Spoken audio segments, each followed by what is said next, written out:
What are your priorities as new ambassador of the United Kingdom of Great Britain and Northern Ireland in Romania? In a short post on LinkedIn last week, you have mentioned that you want to work with Romania on security issues as NATO allies to help businesses invest and develop and to protect citizens on both our countries against crime.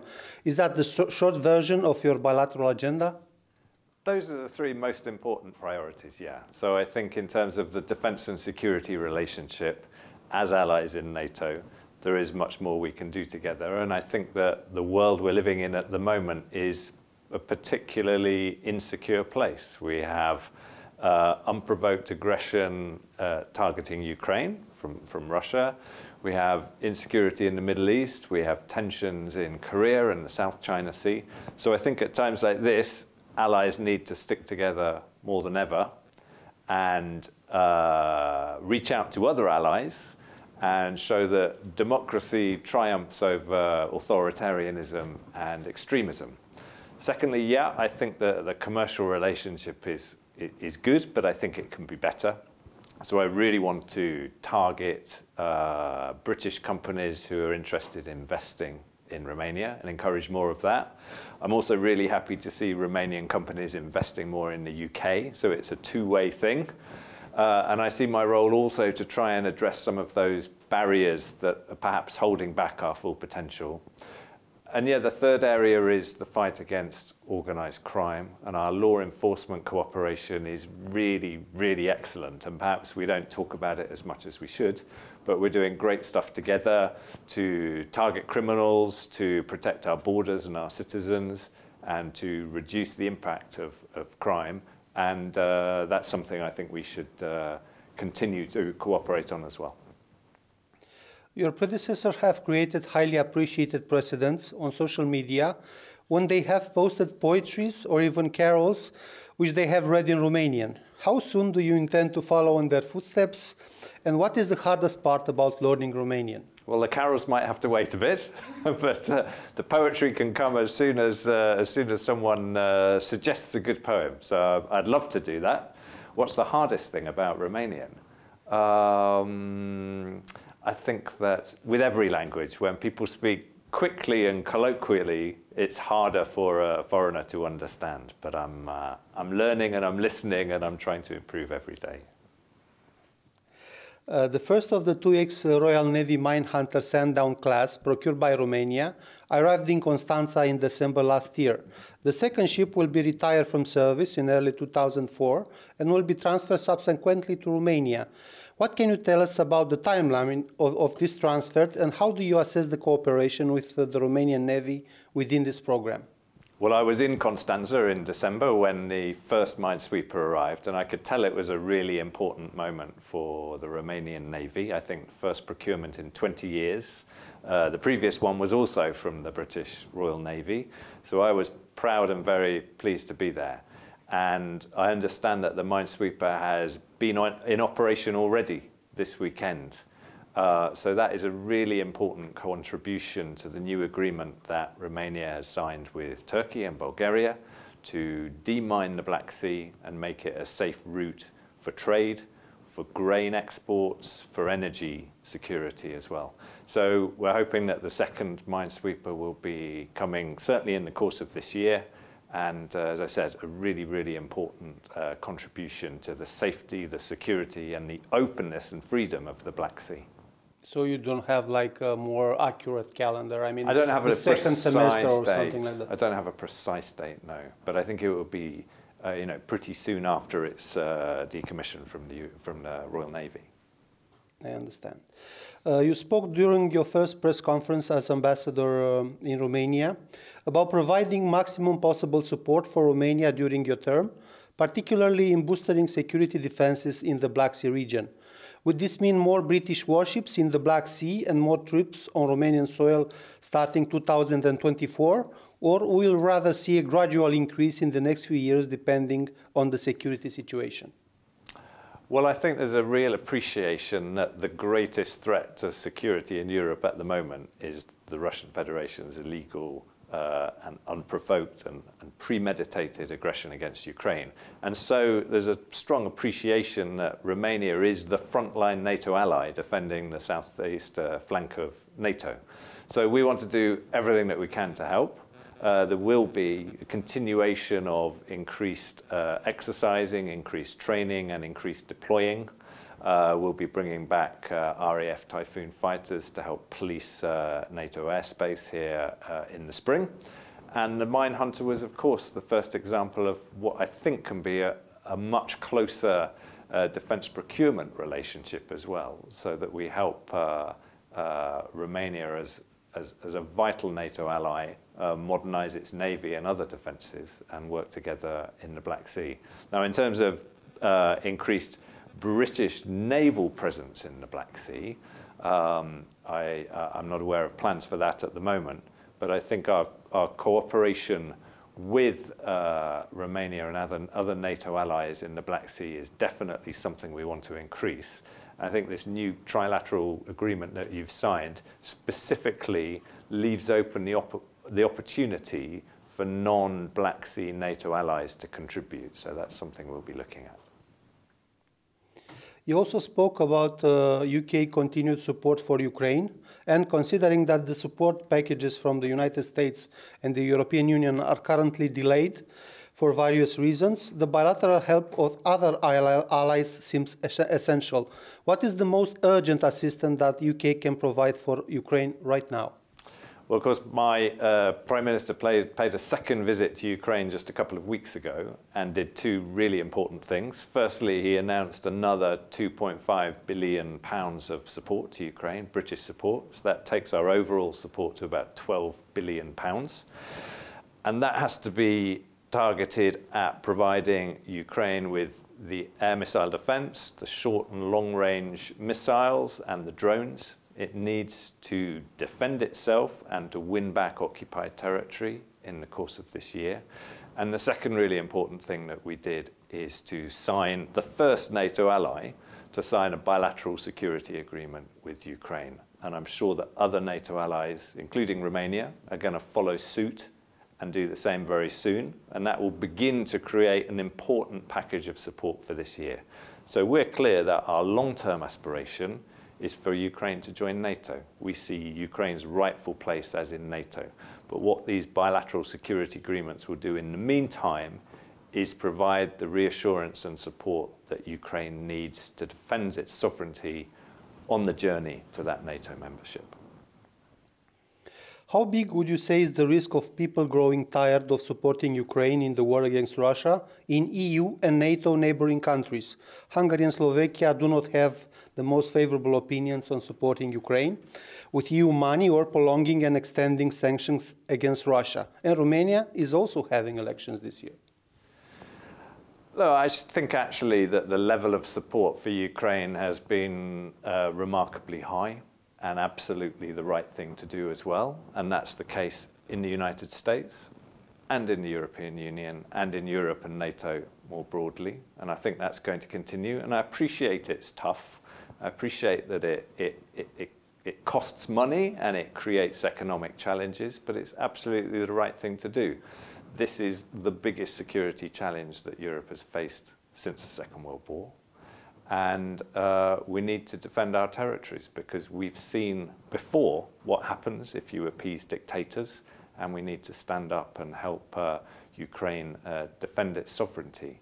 So it's partly about providing military support, but it's partly about putting economic pressure on Russia as well. So of course there are challenges economically in Europe, but the economic pressure that we are putting on Russia through sanctions, the biggest ever sanctions package imposed on a major economy, is, in Putin's own words, causing enormous difficulties.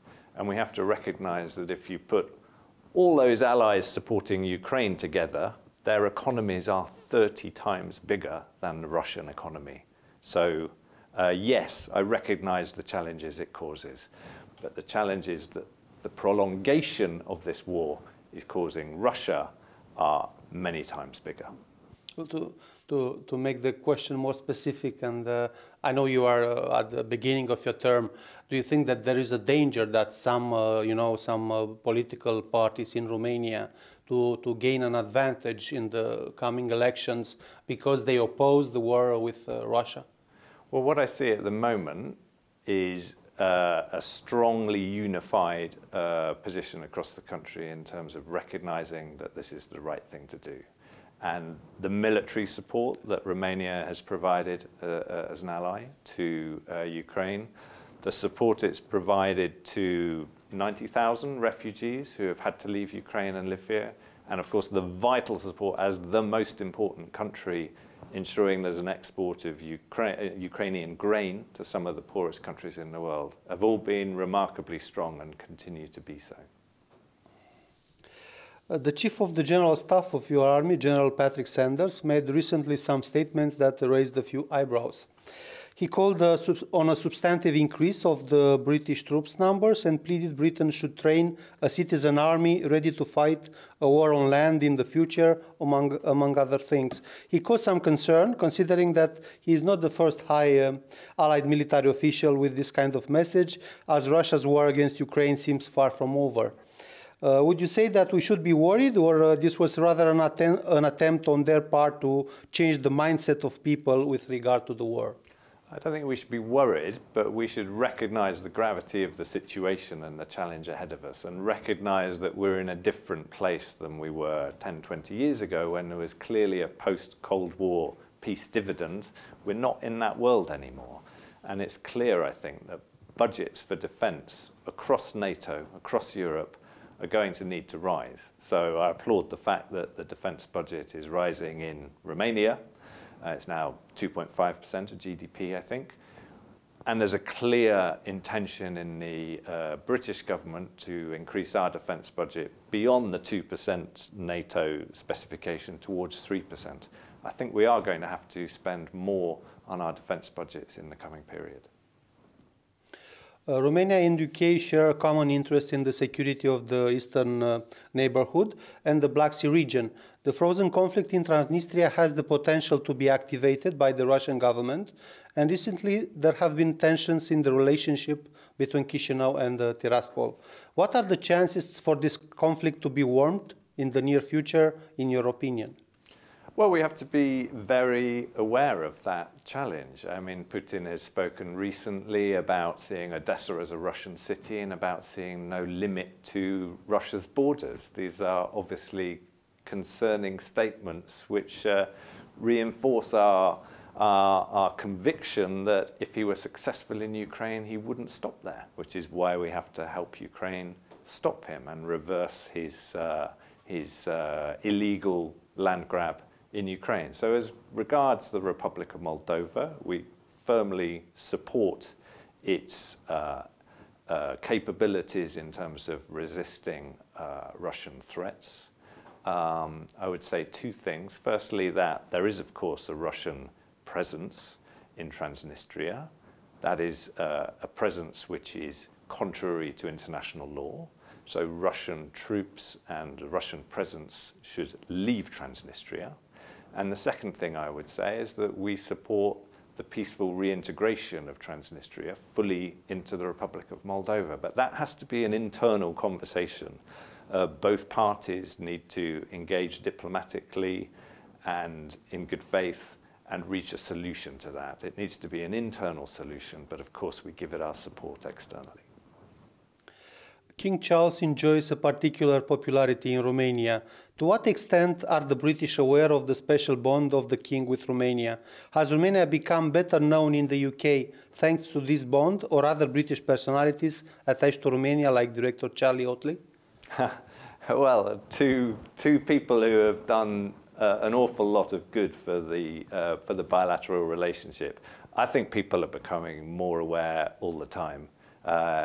When I first found out I was coming here, sort of 18 months ago, I don't think many people knew that King Charles was so attached to Romania and visited so often. But now you see more and more coverage of that fact in the UK. Most people I talk to now seem to know about that. and more people are learning about Romania and reading about Romania in the UK media. So I think that he's done an enormous amount for the bilateral relationship. I know it's really appreciated here in Romania, and I think it's becoming increasingly understood now in the UK too. Do you think that that is bringing an increase of the tourist number from the UK in Romania? Well, I think it could be higher, much higher. I'm surprised it's so low, especially when we have a diaspora of over 1 million Romanians who have chosen to live in the UK. You would expect there to be many more tourist links. So King Charles and Charlie Ottley have both done amazing work in promoting this idea of a more sustainable tourism, which has a low impact on the environment. And I think that is the model for Romania, because that's Romania's big advantage, that it has this pristine, wild countryside, which can be really, really appealing to tourists in Europe who are always looking for a short trip away. Romania is 3 hours by flight from the UK. There are many, many flights and airports serving Romanian cities. And I think in my 4 or 5 years here, there's a huge potential for tourism to grow, as long as it's the right kind of tourism, which is high-end, sustainable, quality tourism. Looking at the statistics, we have noticed that Romanian citizens have put forward the highest number of applications under the EU settlement scheme, almost 1.5 million, and another 400,000 applications after 30 June 2021. What is the situation under the new point-based immigration system? Are Romanians still the most eager EU citizen to live and work in Great Britain? I think they're right up there, yeah. I mean, this was something that I was closely involved in because I was the Brexit negotiator in charge of citizens' rights, and I was the UK chair of the joint committee, the special committee that we set up between the UK and the EU, specifically to look at the rights of EU citizens in the UK and UK citizens in the EU. And of course, we thought there might be 3.5, 4 million EU citizens in the UK. Actually, as you said, many more than that. And I think we've granted well over 6 million permits allowing people temporary or permanent residence in the UK. So I think that's a huge success. And I think we've deliberately set out to be as welcoming as possible to people who want to make their home in the UK who were already living there before Brexit. For example, we set up an independent monitoring authority to hold us to account when we're not doing well enough, and it's been challenging. And of course, it hasn't been perfect all along, and we take any concerns very seriously. But I think overall, this has been a huge success, and all those EU citizens who have chosen to remain in the UK and make that their home and place of work are very welcome, and their contribution to our society is very recognised. And would you say that tendency is still the same after the 30th of June 2021? Well, I think there has been a reduction in the number of EU citizens moving to the UK because of Brexit. But Romanians are still among the first. I think Romanians are definitely among the first, yeah, just because of the links that are already established between our two countries. And when I think about what you asked me, what my priorities here and what I want to do with the relationship in 4 or 5 years, what I can say is that regardless of what I do, the relationship is only destined to get warmer and closer because of those 1.2 million and growing number of Romanians in the UK. So we will inevitably become closer partners and closer friends because of that. Is there a message you would like to pass on to those wanting to come to the UK to work and study? Are there areas where there are greater shortages in the UK labour market? Well, there are areas in the UK labour market where we've traditionally looked for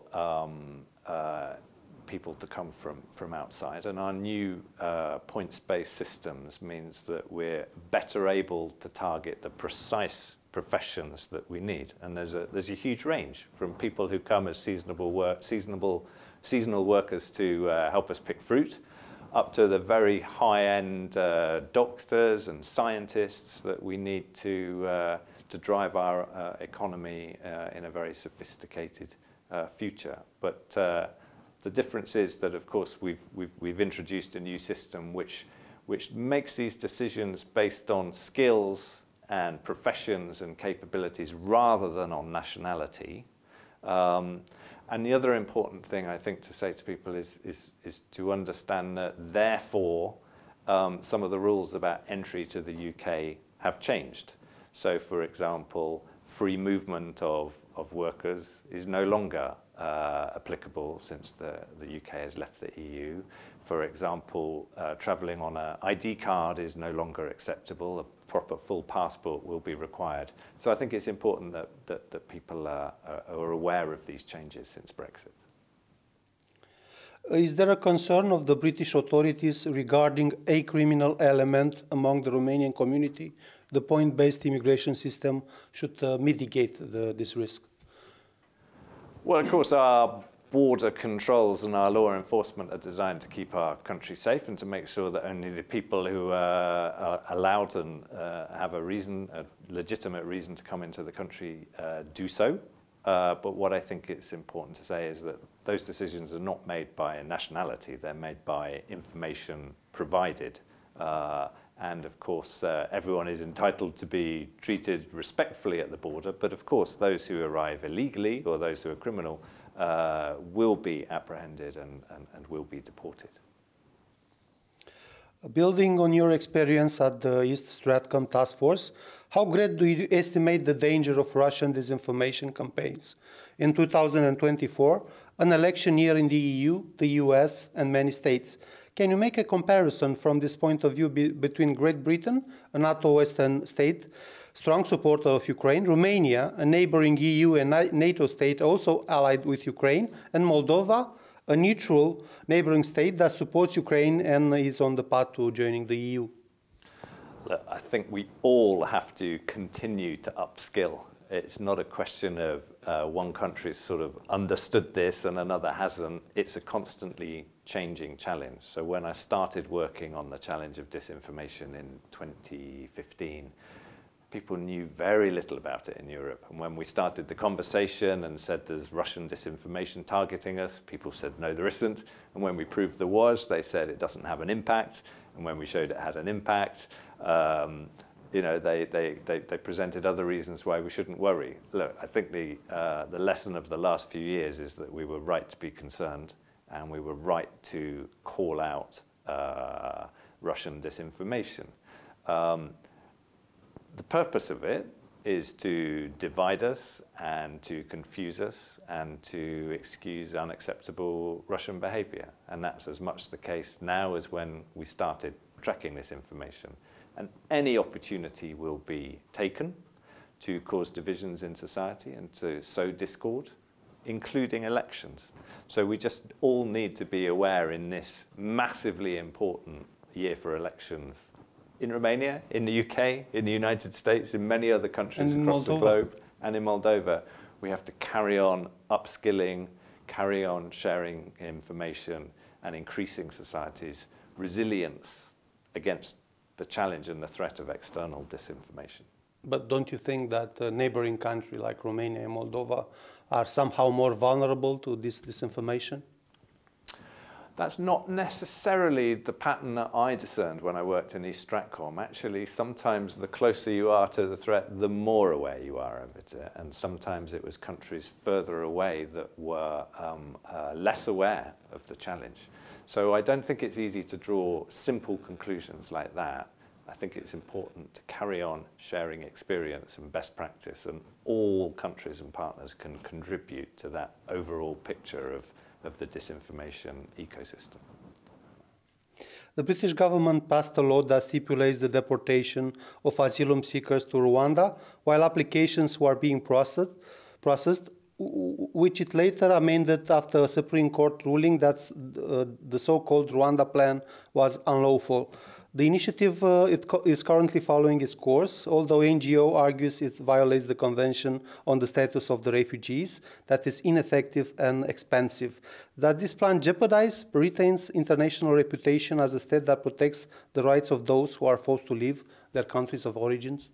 No, I don't think it does, because the UK has been clear and a leading advocate all through of the rights of people to seek asylum and safety in other countries.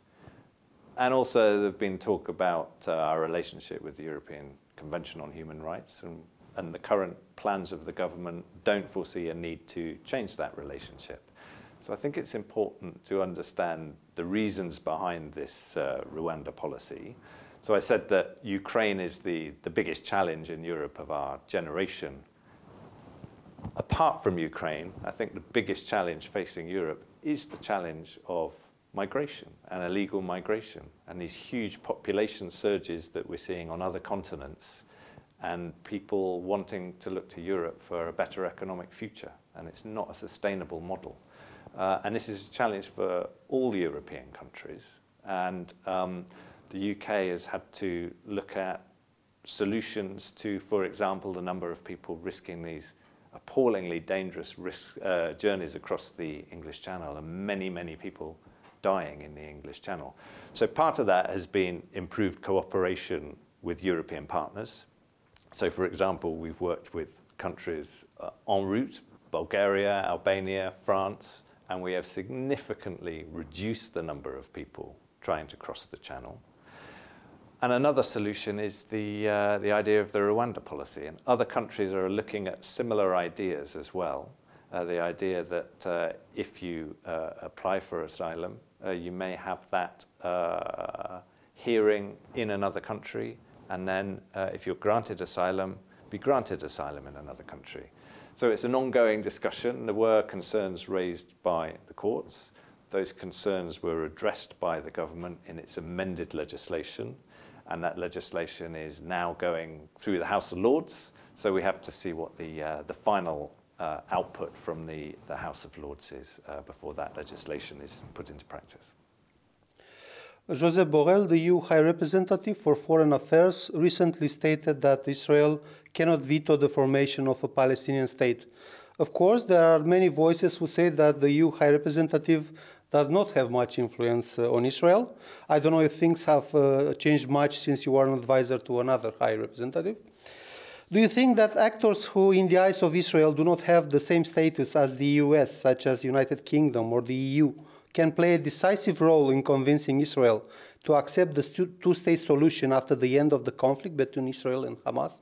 I hope so. And I've literally just been reading the report of my Foreign Secretary, Lord Cameron's visit to Israel this weekend, where he had meetings with, I think, every member of the war cabinet of Israel, including Prime Minister Netanyahu, and made some very clear messages around that visit. You know, the first message is that Israel has the right to defend itself.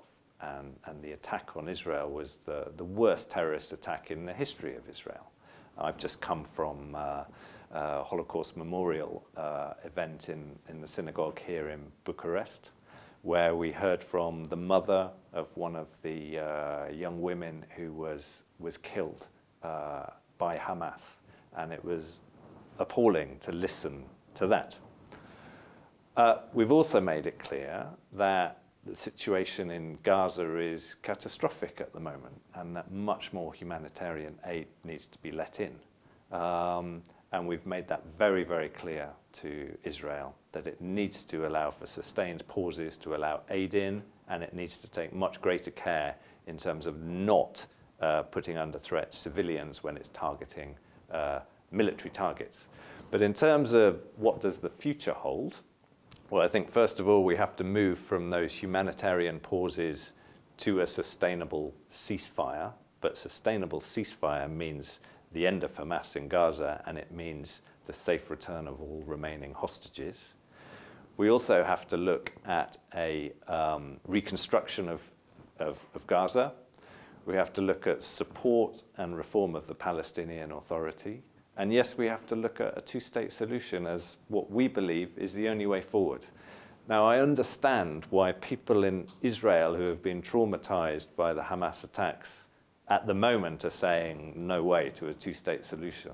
And I also understand why people in Gaza who have been traumatized by 3 months of military bombing there will also be saying no way at the moment. But I think what both communities have to see from what's happening is that the status quo is not a solution. For all Israel's economic and military might, it hasn't been able to secure its own country. And for all the attempts, either peaceful or less peaceful, by Palestinians, they have not advanced their cause of statehood. So I believe that the solution is that roadmap towards a two-state solution, and that's very much and very strongly what the British government is advocating. In the end, I would like to ask you if you want to send a message in Romanian. You said you're still learning, and we know that. And still, if you want to send a message, we would like to hear it very much. Mulțumesc pentru sugestia dumneavoastră, dar am învățat limba română în Iași timp de o lună, dar desigur este doar începutul pentru mine. Și, de fapt, după acest interviu am o oră în limba română cu profesoară în Iași, așa că continui cu limba română, dar este o călătorie destul de lungă.